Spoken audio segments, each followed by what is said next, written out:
Hello YouTube, it's Alec here with the Yu-Gi-Oh! Underground, coming at you with an exclusive interview with the 6th place Des Moines, Iowa finisher. And for those of you who haven't been keeping up with our Facebook page and coverage from the event, that is myself. So, very happy to finally have a top 8 finish at last. So, let's talk about what I played. So before the event, I really didn't have an idea what I was going to play. I was testing decks that were like all over the radar. And Yu-Gi-Oh! Underground Zone premier player Jeff Purcher encouraged me to decide to take a leap and try something more meta than the decks that you usually see me running on the channel. And I kind of bought into it, said, you know, why not? And obviously, for conceding rogue and fun decks that other people don't use, I was rewarded. So take the moral of that for what you may. The deck I ended up playing was Puregia, not the Curry version, but the pure version. I played it because it was much like it had elements of Nordic's play style in it, just due to the flip effect nature of armor. It also had elements of Constellar's nature in it, due to the elements of the race card. But ultimately, it was able to accomplish the objectives of both decks in just a much more effective way. So let's get into the deck list. This deck is you're going to find it's very standard. We based it off of a number of decks that we found on the internet and kind of just combined the ideas we like, because we had a very limited amount of time to for me to build and test the decks. So 3 Guillermo, apparently the only ones we had lying around were French, but they did their job nonetheless. You know what they do, flip, search. 3 Accelerator. This card's really good. Always try to add it from your graveyard to your hand with Gear Giant X whenever possible. I know for some of you this may seem simple, but a lot of people forget that, and you want more of these in your deck to search with this whenever possible. So you're always going to prefer to be, when you use this, you're always going to want to take these out of the graveyard. 3 Gear G Arsenal. Just a level 4 if you ever need something to platform the Accelerator off of. Also, just lets you get into a lot of combos and lets you get your deck started, so very important. Next, for the level 3s, you have your 3 Giorgiano Mark II. This card's very fantastic. Something I really like about this version that the Curry versions don't have is obviously like everything stands alone. You don't really have to worry about like drawing like a terrible amount of dead cards.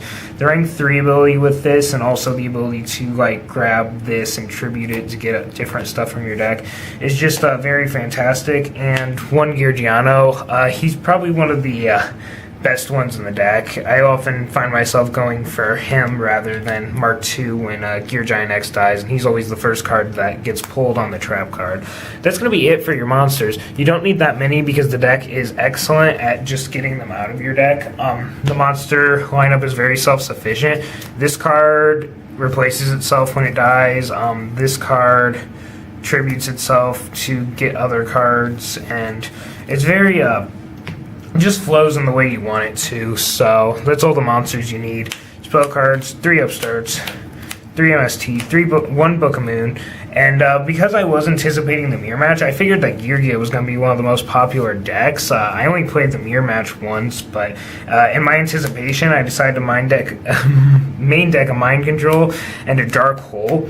Both of these came in handy, but neither of which for the reason that I wanted them to. But I would still recommend playing both of them. There's just a lot of situations that Dark Hole and Mind Control can get you out of that a lot of other cards can't. And that's it for spells. For traps, you have 3 of these. I would almost cut this down to 2. I always had this, like, an extra one of these dead, but I see the necessity to have it at 3. But don't be afraid to side one of these out, because it is kind of one of the less consistent pieces of your deck.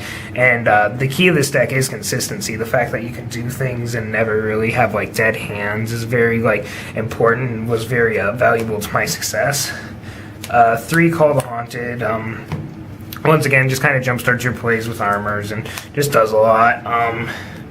2 Black Horn of Heaven. This card was just like, once again, this was kind of anticipation of the mirror match, but this also has a lot of like practical uses against Bujin against, I mean, anything that exceeds Under the Sun.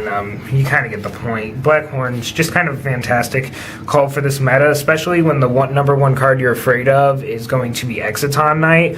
Just having that one card out that like makes sure that Exciton never even has a chance to hit the field to use his effect is just something that I really enjoyed having in the deck. Like, just really made me feel a lot safer, and sometimes feelings are worth a little bit. One Solemn Warning, because that's what we got. One Dust Tornado. A lot of people are running 3, but I supplemented 2 of them with my own personal favorite card, 7 Tools of the Bandit. You will often see me ranting about how much I love this card, so I don't really feel like I have to reiterate how great I think that card is. Not 1, not 2, but 3 Mind Crush.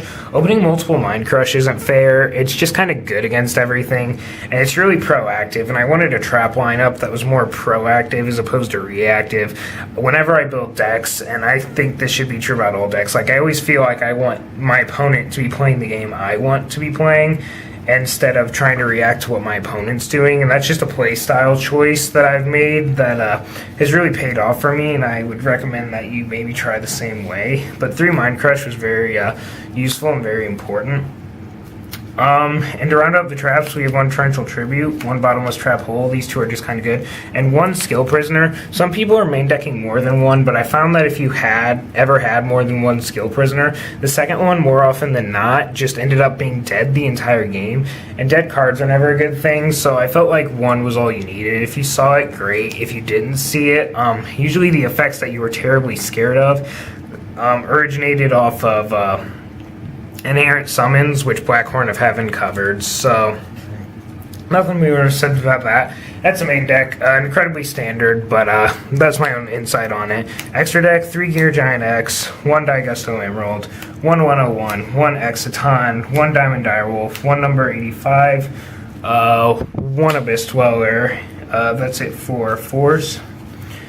And no, I haven't got Suddenly Richer. I actually borrowed most of this deck instead of owning it myself. 1 Zen Mains for 3s, 1 Giga Brilliant. This is very important. Lets you go for game a lot. Don't cut this. 1 Leviair. Actually got it off because someone noblemaned Gear G Armor and then banished cards, but we can get more into specific uses when I do a tournament report, and I'll do that in a couple days, but this should just, I'm trying to strictly do the deck right now. So here's the 3s. That's Alucard, Soul of Silver Mountain, Tempo. Just, I feel like these 3s were very like optimal. For the side deck, we have hand traps, all of them. 3 Max D, 3 Effect Failure, 3 DD Crow. The reason for this, I find, is that a lot of people, like, the answer to Geargia just becomes the answer to back row, so they try to side a lot of back row hate against you, but when you take out back row for hand traps and the back row is just not there, like, it's a very effective check against their side deck strategy, and it's a very effective check against decks that try to explode and kill you, which, in a way that's, like, much too fast to your own deck's controlling playstyle. We also side the Floodgates, Macro, DeFi, Soul Drain. There's not a reason not to. In the last 3 slots, I really had no idea what to do with. There wasn't really a deck that I felt like I had a consistently bad matchup against, so I kind of just went a little bit random. Twister, I just like this card. Gets rid of like field spells, gets rid of Royal Decree, which I was afraid of, even though I never saw it. Gets rid of a lot of things, just to serve as that 4th MST, just to make sure that nothing like crazy happened, because the only things like to be afraid of, in my opinion, were things that I couldn't expect. Another Skill Prisoner. The decks that it's good against are the decks that it's good against, but like I didn't feel like 2 was good in the main deck, but I still wanted the second one, the side deck, just to supplement it in the matchups it was good against. And last but not least, 1 Needle Stealing. I never drew this in the matchups I sided against. It's probably not that great. I would honestly cut it for something, but at this time I really don't know what, and that's just kind of life. So, I hope you enjoyed the deck profile. I know it's a little bit more meta than you're used to seeing from me, but I think a lot of times like you kind of have to set down your budget and set down your own limitations, like get with your friends. A lot of times your friends will let you borrow stuff, and sometimes, you know, don't be afraid to take that leap into the next competitive level. That's definitely something I've learned over the weekend. Shout out to everyone in the Yu-Gi-Oh! Underground for just being so supportive through my development as a player over these last couple of months to finally get my first regional top 8. It's been something I've been aspiring to for a long time. Special shout out to Jeff Percher. He was particularly vital in the deck construction, which was done under a very limited amount of time. So definitely a special shout out to him. And I'll do a specific tournament report tomorrow morning. I kind of want to get the deck profile out of the way so that everything can be said and done as soon as possible, because we do like to get this coverage rolled out as soon as possible. Rate, comment, subscribe, and be sure to like us on Facebook. And finally, one last thanks to you subscribers. Obviously, I've been pretty scrubby. I've had my scrub moments and I've had my good moments over my time with you in the last couple of years on the channel, but I finally reached a new milestone in my competitive Yu-Gi-Oh! Career, and I just would like to thank all of you who participated in the conversations that we've had through comments, through personal messages, through just dialogue we've had at events, anything like that. Like, you guys have all helped me to get where I am, and I'm super appreciative. And with that, I'm out, guys.